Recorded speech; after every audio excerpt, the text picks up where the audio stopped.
I'm Kirk LANrev. I'm the Chief Technology Officer for Lincoln Public Schools in Lincoln, Nebraska. And with me today is my co-presenter.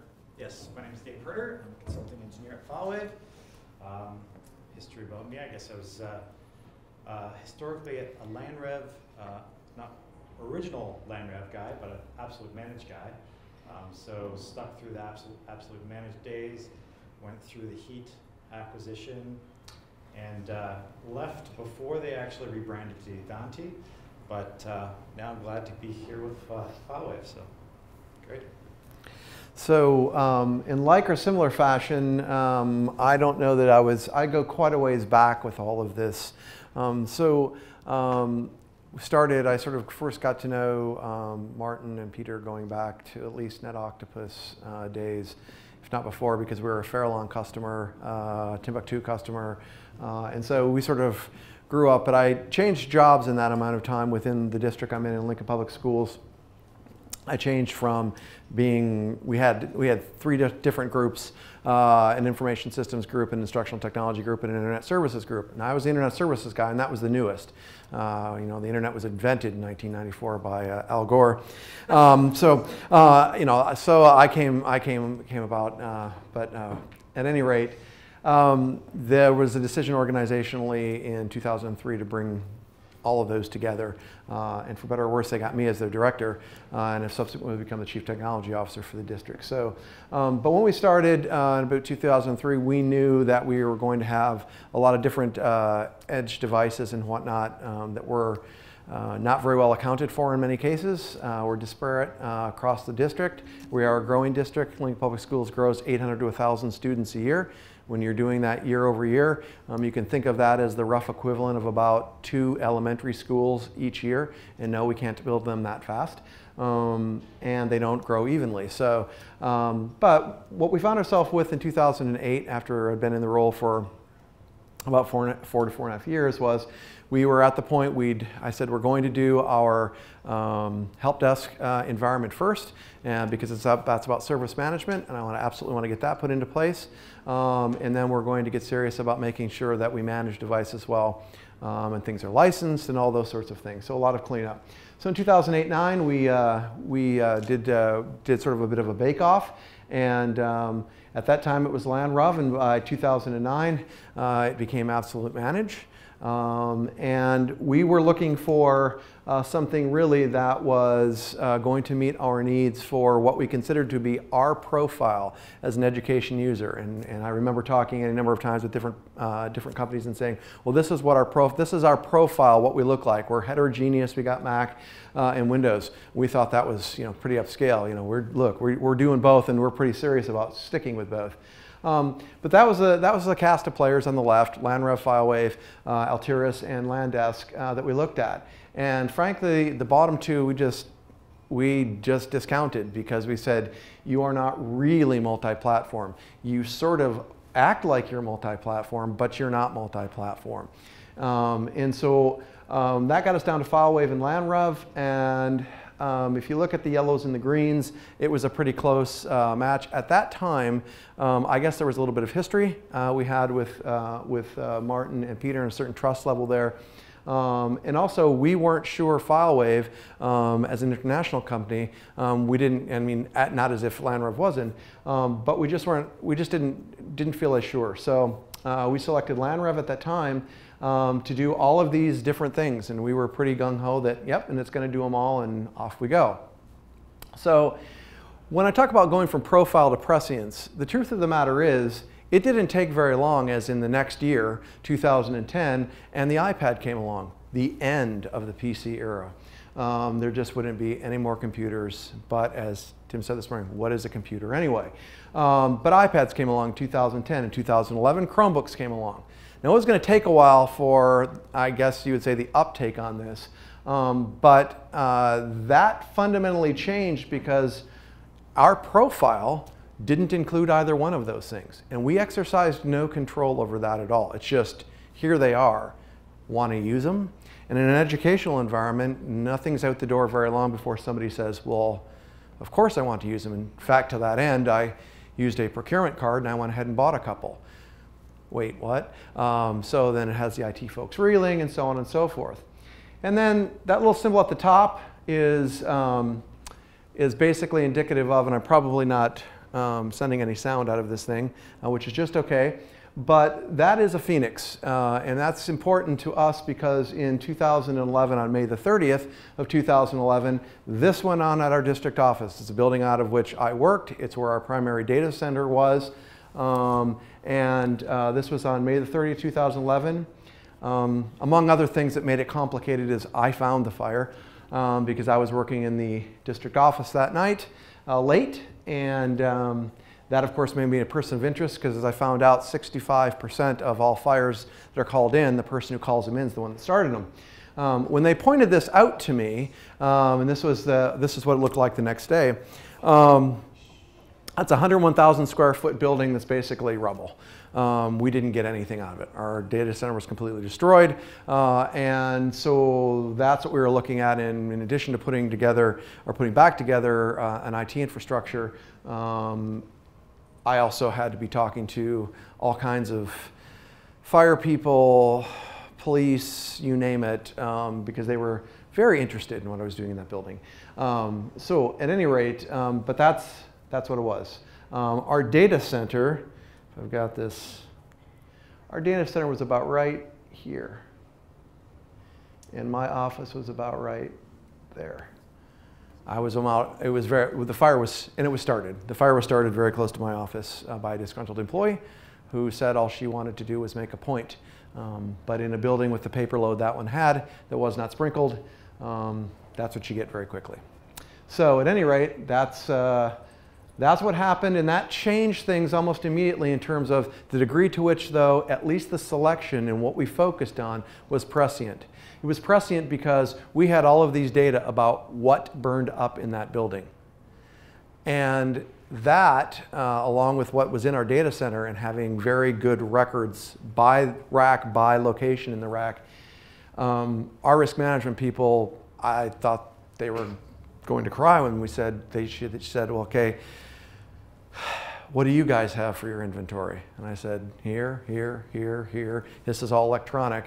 And she said, oh, okay, I've been talking to the curriculum people and they just keep telling me more and more books, but they don't have necessarily any record of those being in here at the time.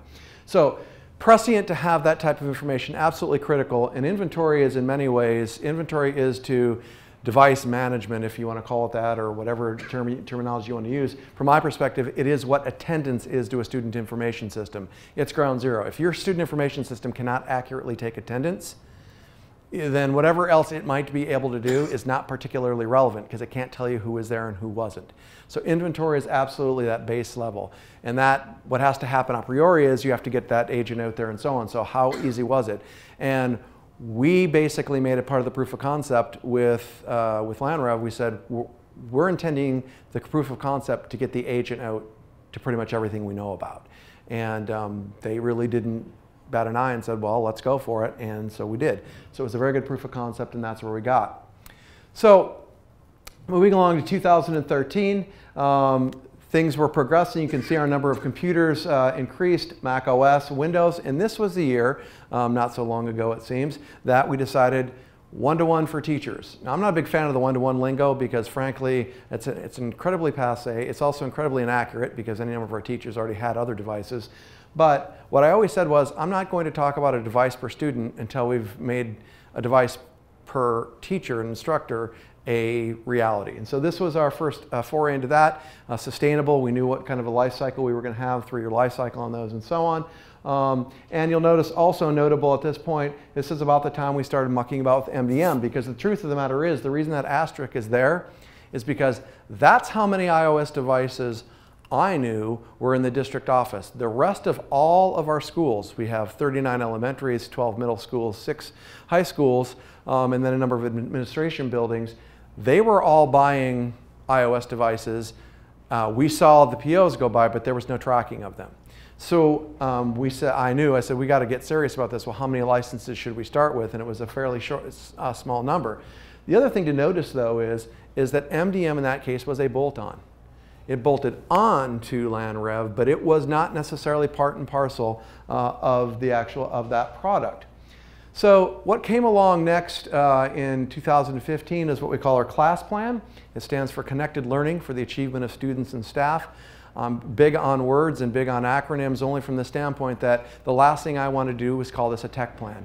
Why? Because a tech plan puts the focus on tech, and the tech is largely not relevant to what you're really trying to get at, which is learning. Just like this morning we were talking about, somebody operating a forklift, and they could look at their task as being oh so insignificant because it's about reading books, but their task is very important.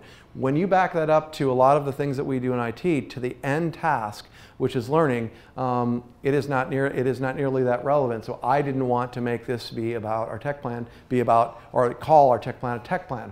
We wanted to make it about connecting people and connecting their learning, and make it about students and staff. So we have basically within that plan 4 different areas. Device-assisted learning and instruction. We took that right out of the idea of computer-assisted drawing. So when you see some really compelling architecture, it probably does not cross your mind for a minute. Man, I think that must have been a killer CAD project that they did.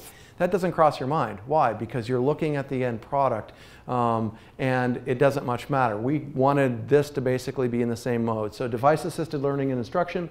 Connected classrooms was basically the idea you've got to upgrade your infrastructure if you're going to have a whole bunch of devices on it. Plus you need to make sure that people can see and hear and ultimately capture, store, and share digital information as it begins to be created and being used in the classroom. So that's things like projectors in every classroom, audio systems in every classroom, and so on. And so we've basically done all of that work.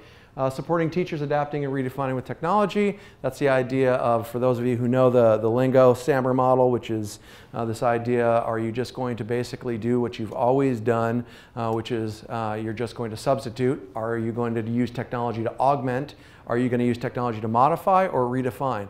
And like any basic model, where you want to get to the redefinition, that's where the really good stuff comes. But we know substitution starts first. We're supporting teachers who are trying to adapt and redefine how they deliver curriculum content and how they foster and facilitate the learning process.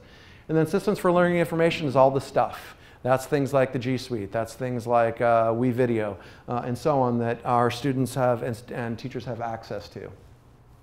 So 2015 is when we really started Chromebooks. We started in 6th grade across our district. About 3, and you can think of our district, 42,000 students. We have somewhere around 3,300 students per grade level. And we started at 6th grade. And you'd say, why in the world would you start in the middle? Well, the simple reason was, as we said, curriculum was going to drive the implementation. It was going to be about the delivery of curriculum. It's going to be about learning. 6th grade, we had implemented already a K-6 reading program that could be delivered entirely digitally. We then were in the process of rolling out a 6-8 math program that was exclusively digital. There was no print textbook. Where those came together was 6th grade, because they were going to implement 6th grade, next year 7th, next year 8th. That followed our implementation plan. So we started in 6th grade. Basically midway through that year, we did grades 3, 4, and 5 because they already had the reading environment. And then we started in the next year with 2 of our high schools and another 6th grade group. And then this past year, we went to the last grade of middle school, and we also then did the other 4 high schools, and we got to basically now where we have 36,750 Chromebooks that are circulating. All of those grades, 6 through 8, go off campus with the students, 2 through 5 stay on campus. So you can imagine with that, when we were talking earlier in the earlier session around Chrome optimization, we, as we'll talk about, we needed to basically bring in all of those Chromebooks because we wanted to bring those into FileWave.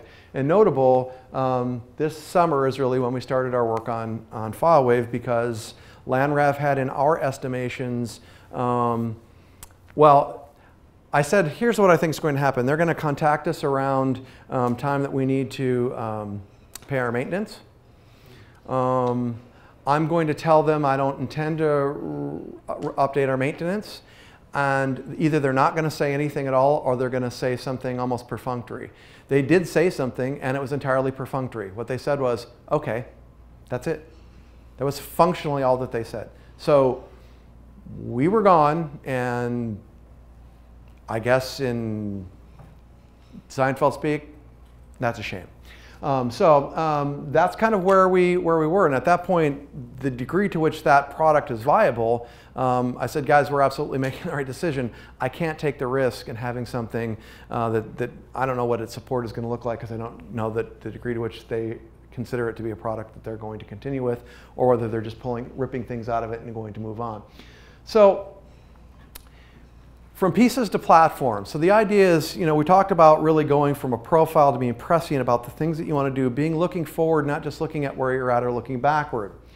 So I said, okay, this is a really good opportunity for us. We're gonna complain and whine and mourn the loss of LANrev, but let's look at what LANrev's been doing. Let's make sure we understand. Part of this was because I had to go market this. It had been almost 10 years, and nevertheless, I got to market. Why are you guys changing? Well, because our last one went through several iterative, sort of successions of different companies, and it's come to the end of the line, as best as we can tell. So when we looked at it, we said, inventory, yep, we're good, Mac OS and Windows. Where we started out, we're rock solid, good there. But almost immediately from that point where you go out, you start seeing a bunch of other icons showing up. Deploy Studio, Case, Windows Software Update Server, nothing at all for a self-service kiosk, kind of a clunky one, but it works a little bit. Monkey, which is an open source project. I put LANrev out here under iOS, but again, it was an addition to. It wasn't an initial part of what that platform was about. And then Chrome OS we were doing with a Case 100 appliance. So that's what it looks like when, to some degree, I said, well, we have a lot of pieces here. And what I want is I want a platform. I want something that we say, we are doing it on the platform. If we can't do it on the platform because we consider the platform to be in some way deficient, then I want to work with the platform provider to figure out how we get it to do the things we need it to do, because chances are we're not the only K-12 in the country that's going to need that, and I'd rather go at it that way than have all of these different pieces and parts, because that's really hard from a succession planning standpoint, because invariably somebody's going to leave the organization, and the first question is, so that's all what that person is doing, we're all documented, we're good to go, and what they say is, well, he's a really good engineer. That means he didn't document. That's great. So I said, no, we are going to get on a guaranteed and viable platform to work off of, and this is what it needs to work. This is what it needs to work like. So from that profile to being more prescient, and from pieces to the platform. I'm going to have Dave jump in and. All right, thanks, Kirk.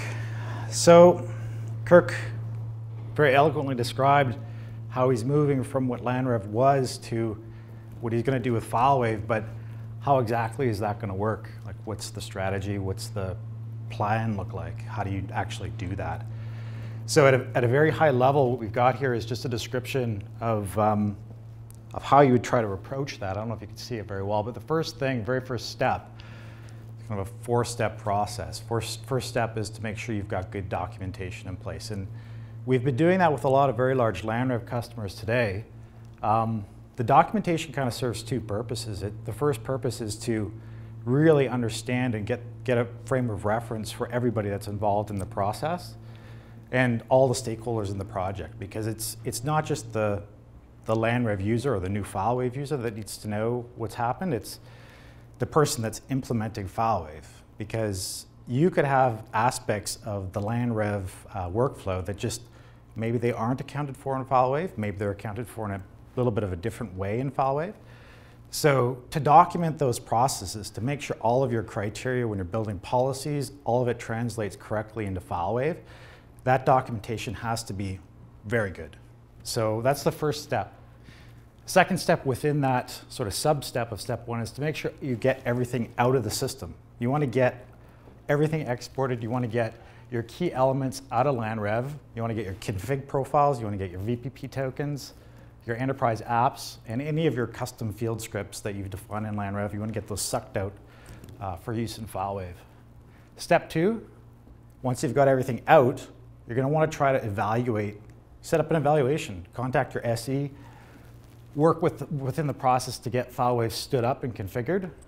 After that, obviously you're going to purchase FileWave, right? And then we have something that's a little bit exceptional with FileWave. Never really was in the LANrev scope, but we have a really great certification class. It's going to be announced.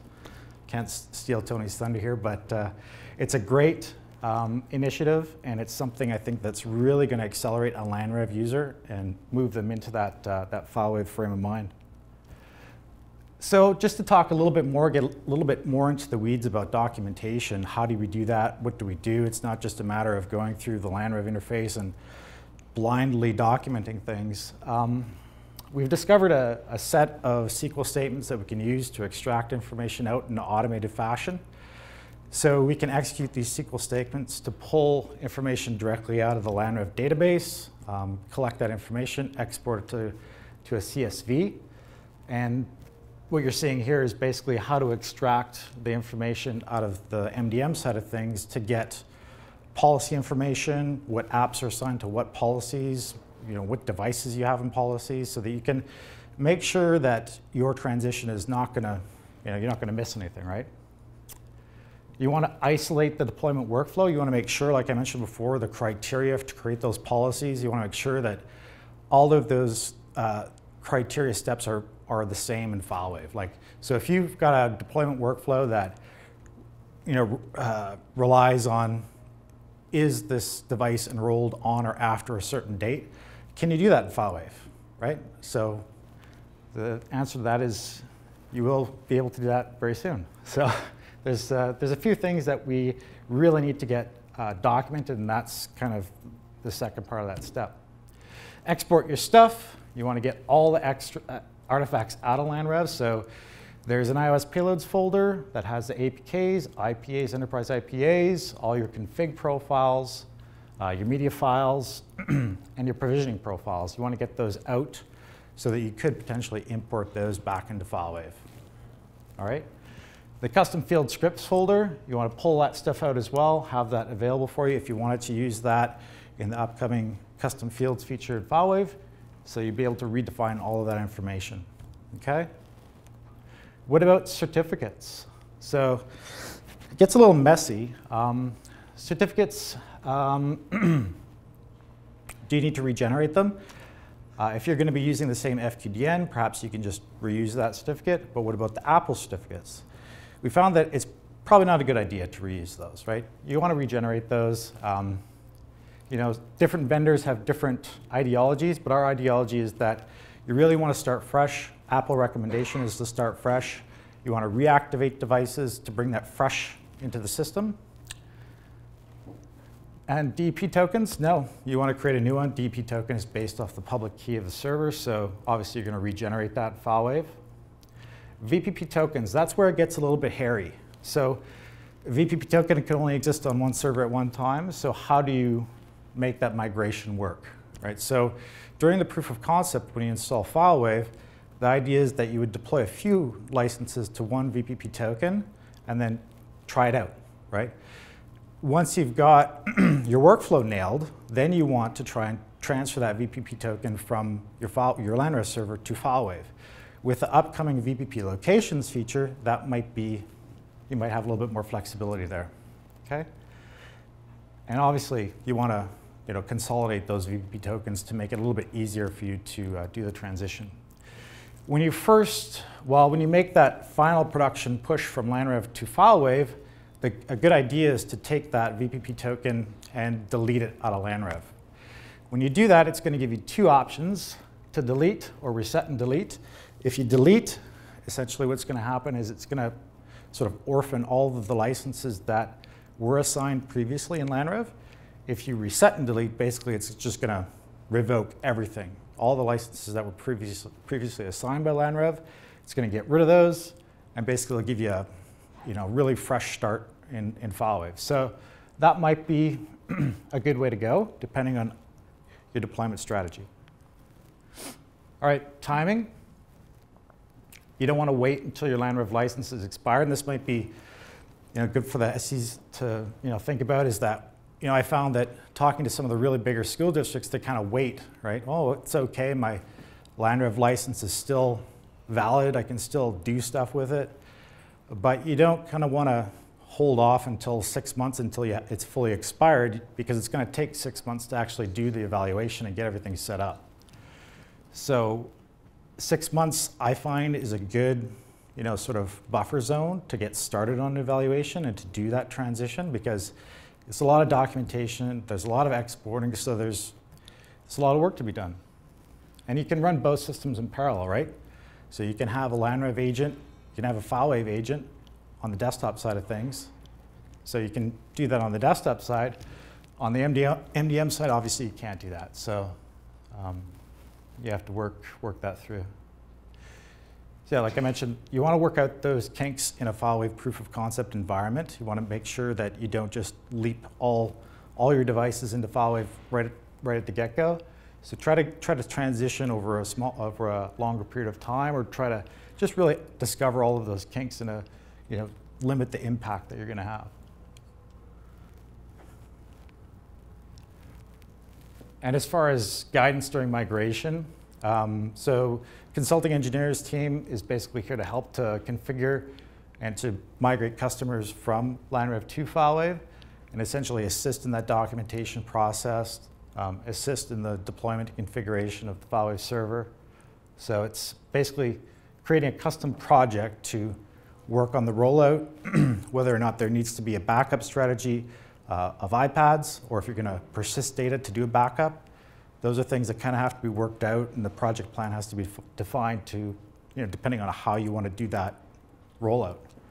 If you don't want to back up iPads to, maintain personal data, you can just wipe the iPad and obviously redeploy it. So yeah, I mean, every customer's system is different. Every setup is different. Some customers only do MDM, so some customers do desktop, so really depends.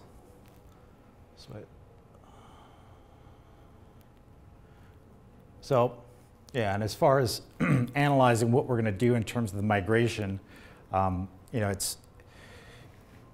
it's a difficult question to answer. Like, people ask me, well, how long is it going to take me to move from LANrev to FileWave? Well, the answer is, I mean, you can do it immediately. Do you want to preserve any data? Yes. Okay, well then you got to roll out 10,000 iPads. Okay, that might take a little bit longer than rolling out 200 devices, and you don't want to preserve anything, right? So everything is kind of customized and kind of has to be analyzed. So, and I think I'll give it to Kirk. But what we did was, we started this summer. Because of our VPP and EP situation, and some of the best recommendations, both from working with Martin Vestment, because we pulled him in, and being the Fred Shea-like person that he is, he jumped in and said, "Let me help. Let me think about through some of this," and so on. We sort of bandaged stuff back and forth, and in the end, it became clear to me that Jack Nicklaus once said, "You should, if you're in a tough situation, make the shot that you can make, which is get back on the fairway and then go for the green. Don't go for the home run, because the chances are you're not going to miss it and you're going to find yourself in worse trouble." And so I'm not a golfer, but I took that advice and I said, "Yeah, guys, I get it. I get the hassles of this, but we're going into the summer time frame, so we're just going to do a massive iPad recall."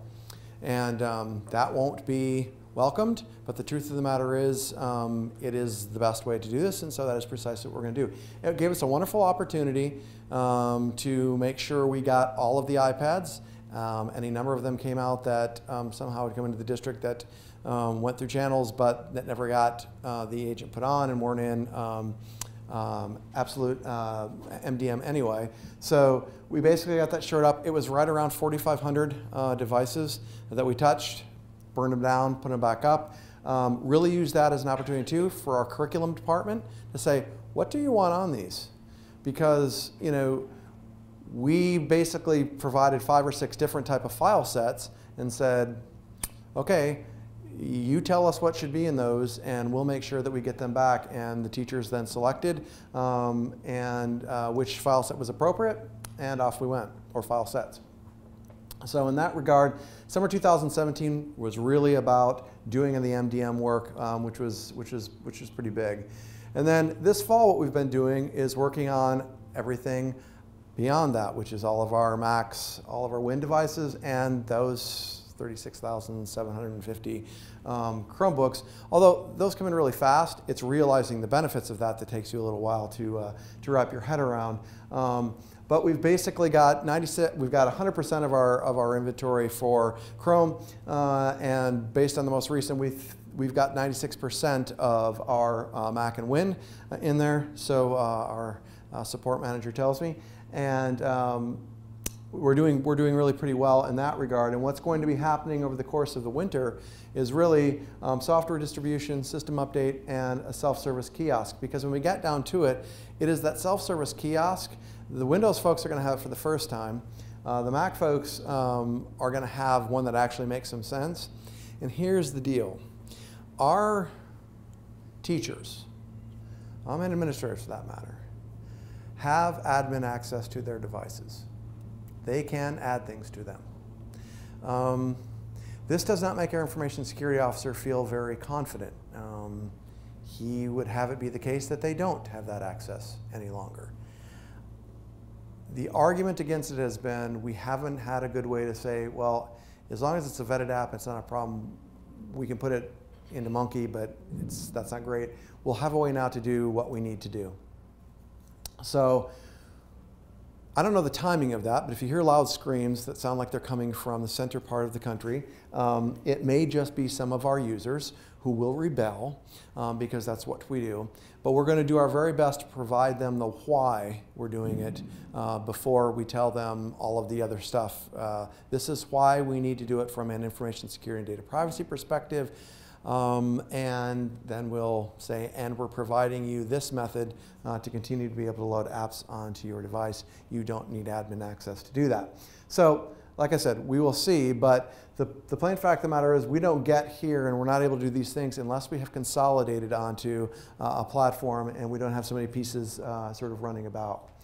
And so the punchline to some degree for me is that while LANrev was changing hands, FileWave was changing for the better. And that's where we're at now, and we move forward. And it isn't as if, for my friends from the LANrev days, it isn't as if LANrev didn't change for the better too. I have far too much respect for all of you to suggest anything to the contrary. I was on the customer advisory board. The reality of it is that there was a certain reality of the number of times it went through iterative ownership, and that just ended up being ultimately, and unfortunately, it's undoing. So from possibility to product, because we're all about the P's, right? So from profile to prescience, from possibility to product. So first is SAML SSO. I would have it be the case that we do have data, we do have LDAP integration. I'd like SSO integration, preferably SAML. If I have my choice, Shibboleth, but we can do Shibboleth or ADFS, either one. But that would be my ask. Don't know that it's a possibility. We have the best person in the room to answer that question. It's just perfect that you're sitting right in the center. So do you want to ring in on that at all?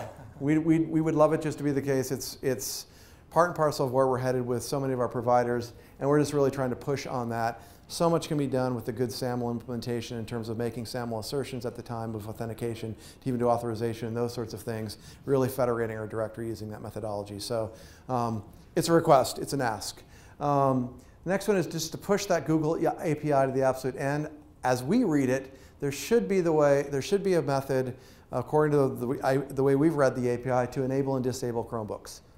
And we'd like to do that. It would be very handy on the platform to do that. So possibility, we'd love it if that were the case. And then API integration, talked about that today, to service management. Todd Nugent has done a wonderful job in this, because Todd, I met him many years ago when he was with Darren Williams, and they were selling Lifetime, that then became Absolute Service. See, when we became an Absolute customer, what we didn't know is that it was first going to be by way of LANrev, but then it was going to be by way of Lifetime. And we thought the whole CMDB thing, so I was like, well, this rocks. Because the truth of the matter is, if we think IT is a service, and I am fundamentally in that camp, then I really want to approach users as users, not as owners of an asset. So rather than look at them through the asset lens, I'd rather look at the asset through the user lens, which is in the service management environment. So that tie is really, really important to me, and I think really, really important for those of us who do very much consider IT to be a service. So when I heard that some of that work is being done already, Todd knows well. He was one of the people when we were looking at this. I said, well, we got to getting off LANrev. I think we also obviously have to get off Lifetime. And he said, oh, you know, I might want to look at a script called Invigate. I think they got a pretty interesting product. It's a Terry Seidel. Extraordinarily difficult to Terry down. He's like this constant stream of consciousness. And for the very ordered, logical engineers with whom I work, it drove them stark raving mad. But I said, guys, hang with this. I think the product's really good. And we've implemented that this summer too, because, well, we just didn't have anything else to do. But the integration there, I think ultimately going forward would be of tremendous benefit. So this is a little bit different. So one of the things that we do, and one of the things that device management is part and parcel of, is workflow. And the one thing I've noticed is that IT people, in my experience, especially males, the workflow tends to be in here. They don't understand how the workflow happens, though, out here. And so the problem with that is, and where I see it as, it's not exclusively a male-female thing, but I think females have a much greater sensitivity to this idea. I don't have to know all of your stuff. But in as much as any amount of the stuff I'm doing depends on the stuff you're doing, there is a workflow to things. It needs to be described, and it needs to be happening out here where we can all see it. Check in and check out is part and parcel of our Chromebook. We got 36,750. We check out all of those grades 6 through 12, 7 grades. That's about 3,300. So that's about 24,000 Chromebooks that we have to check out at the beginning of the year, check back in at the end of the year, and in between, any number of them have to come in to be repaired. So that check in, check out process is really important for how we do business. And certainly there's any amount of obviously of asset information that is being an inventory that's being collected by the fact that we have the agents out there and so on. We really would like to have there be some method to loop in that check and check out. Don't know if that's on the LANrev platform, if that's going to be done ultimately. There's currently nothing in the service desk environment in Invigate to do that, and in the other ones they really didn't have it either. So we basically have written some custom code to do some of that, and then done some playing back and forth to move data around. But that's something that's really important. So workflow, from my perspective, that's where when we're looking at API, we're looking at the way to tie things. And you know, kind of out there, I think the really important part is what you're getting at is you're getting that tie for the purposes of workflow. And when I look at it, FileWave has grown definitely both horizontally in terms of the number of things, taking on Chrome OS, taking on MDM over time. And there's a point at which obviously you're also building the depth of all of those things as well. One of the wonders, it seems to me, of an API environment is you can continue to grow horizontally without doing all of that yourself by using that to tie to other environments for the purposes of workflow. So that would be an ask or something certainly to think about. And the last one is custom fields, because we're a LANrev customer and we did custom fields in a big way.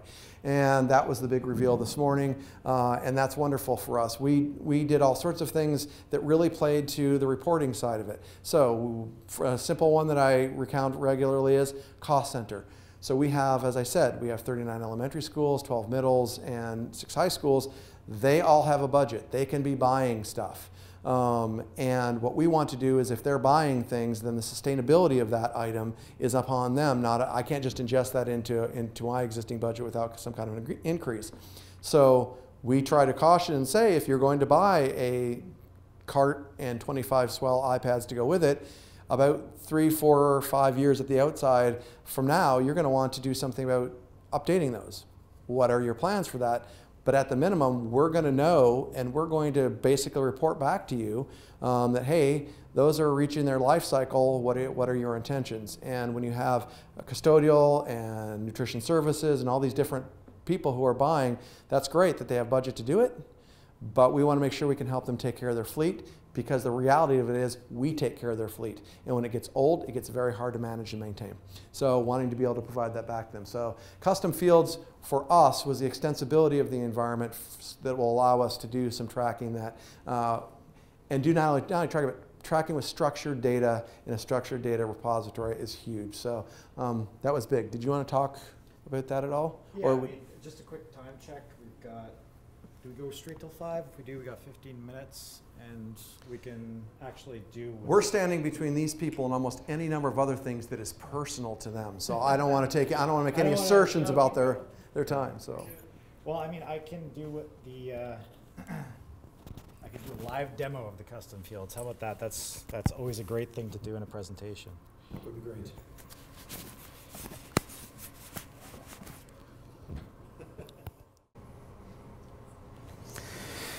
Okay. So let's spark up a VM here.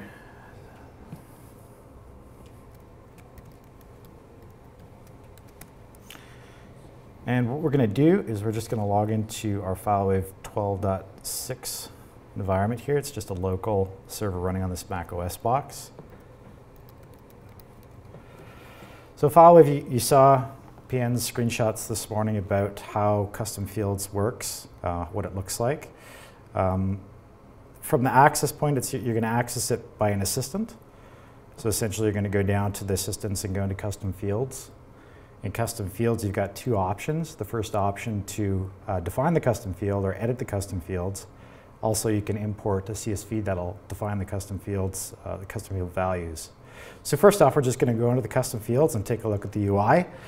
I've pre-populated this with 2 custom fields, one that is script-based. So we call this in FileWave client script, provided by client script. In this particular case, I'm going to deploy a shell script to list all the admin users on a particular Mac OS device. So I can put the display name, the internal name. The internal name is really going to be a definition of the profile, or sorry, the parameterized profile if you're going to be using it in that way. So the variable that's going to be used. So %admin_users%. You can choose to, right out of this UI, assign it to all devices, or you can assign it later per device or select groups of devices in the client's dialog. The other options here in this provided by is administrator, and that's analogous to the manual custom fields that were in the LANrev days. So essentially, in this case, where it's a dynamic custom field or provided by the client script, we define the data type. We can restrict the allowed values. So essentially, you're going to pre-populate this with a certain number of values. There's a few things that might not make sense to do that in a dynamic sense, but in a manual sense, just that would be your enumerated list. And you can also define a default value that could be displayed out of this custom field. So there's the shell script. So there's 2 options very similar to what was in LANrev. Replace the line feed characters with a space. So if you essentially have a bunch of output, it's just going to define a space as opposed to like a whole whack of information. So very similar dialogue, but not exactly the same. So it's keeping with that concept that we're kind of doing things the FileWave way, which makes sense. As I get to a little bit later, you'll see a few things that are well, I can show you right here. It's if you go into the execution environment, you can define environment variables to use from within the client-side script itself. So you can execute a custom field dynamic. So let's say I wanted to take this admin value. I wanted to pull this into another custom field and execute that within a script. I could. So you couldn't do that in LANrev, which is very cool. All right, so again, keeping on that concept of improving on not just copying.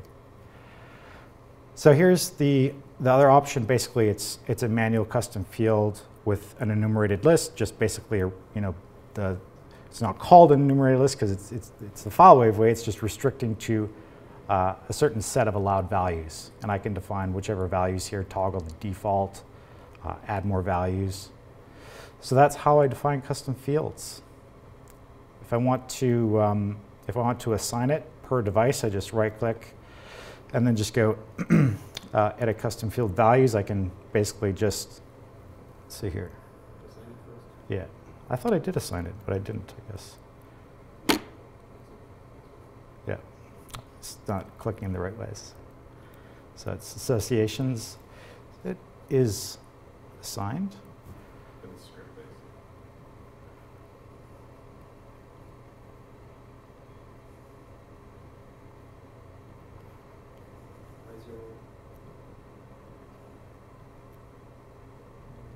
I wanted to do the. Has your device already reported something to inventory? I don't think it has. It's just, Okay. yeah. The team is currently working on fixing Yeah. that. Okay, awesome. In Europe. Okay, cool. One thing you might want to show as well is the different sets of scripts that you can make. Oh yeah, It's also yeah, value add. yeah. Let's do that because there were a certain type of scripts that you could execute previously in LANrev. So in this case, it's a shell script, but I could execute Perl, Python on the Windows side, Python, Perl, BAT, PowerShell. So some nice additions there with this functionality. So yeah, I mean, the other cool thing is I can obviously use that in the definition of inventory queries. So if I wanted to take a new query and I wanted to take a custom field, so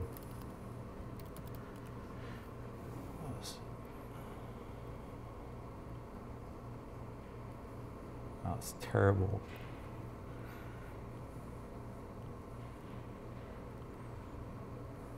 Don't have enough resolution here. But here we go. I'm just going to take the building, drag that over, and basically that's going to populate the data from the custom field. And this one, for whatever reason, just hasn't reported inventory, so I'm not getting any results. But essentially, you can use it for the building of whatever custom field or whatever inventory query you want.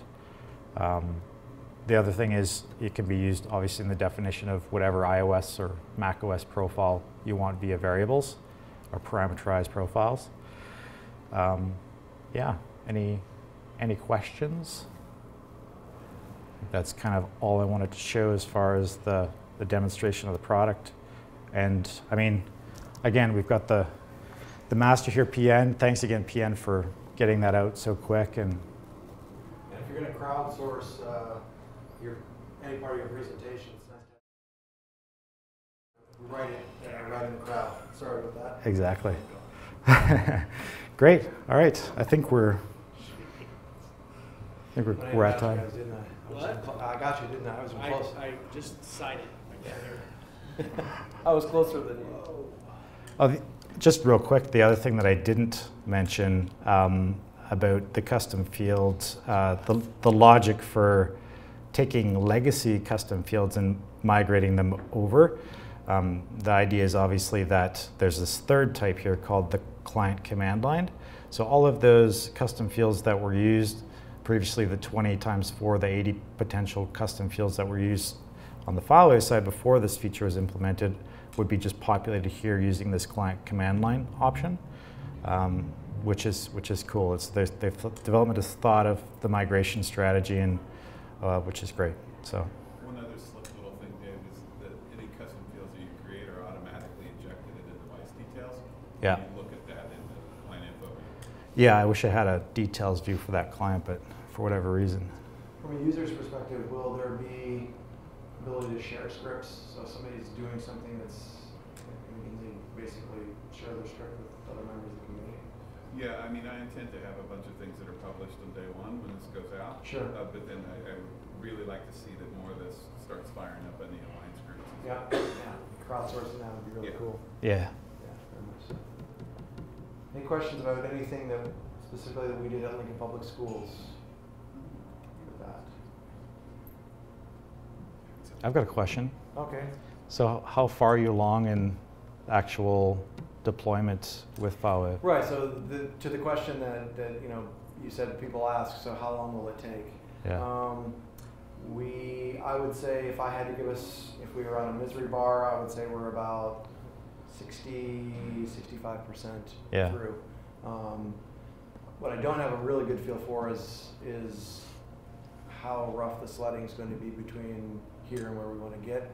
But my perception is it's not going to be that bad. It's really just going to be a matter of keeping us focused on getting it done. Mm-hmm. We have a wonderful way of moving in just far enough to something and saying, well, it's all right. It's like, no, we need to finish this. Yeah. We don't leave projects undone. So I'd say the goal or the intention is, from a project's perspective, is to have it done by the time we get people back into school in the fall, which is for us is in August. And so, are you doing, sort of use of the LANrev environment as well as FileWave? Yeah. Yes, we are. Right now, we're very much running in parallel. Yeah. And part of that is because we had any amount of cleanup to do. Yeah. I mean, that's the truth of the matter. And so, the nice thing about being able to run in parallel, we're running both clients. It's not hurting anybody. Exactly. Yeah. So the only place that was obviously not tenable was in the MDM environment. We had to make the clean break, and we did. Yeah. Nice. So, yeah. But it can be done. It just takes a will. Great. Thanks. A lot of hard work. Yeah. Great. Thanks. Thanks, everyone. Thank you.